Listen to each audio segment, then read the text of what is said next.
Today, a vigil for 2 officers killed during a traffic stop in Barron County. People across the state are mourning Chetek police officer Emily Briedenbach and Cameron officer Hunter Scheel. And Officer Briedenbach has ties to Northeast Wisconsin. Kristen Allen joining us live in Green Bay to tell us about the impact she had on so many people.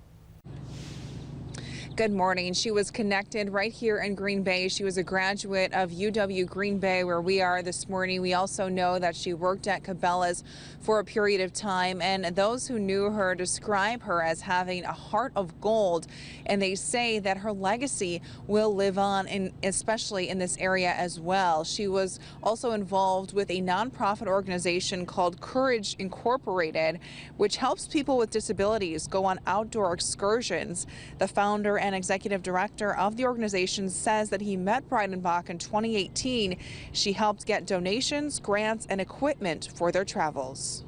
Her legacy is going to live on through the work she's done, through the person that she was. I can say for sure that through our organization, we have equipment and everything that she helped us procure that's going to continue to help people for a long time just through our work. Her legacy as a police officer in the Chetek community it'll live on forever. You're not going to find somebody who was more enthusiastic, more engaging with the community, more beloved than Emily was. And that vigil is planned for tonight in Barron County. The visitation and funeral are Saturday. Reporting live in Green Bay, Kristen Allen, Action 2 News.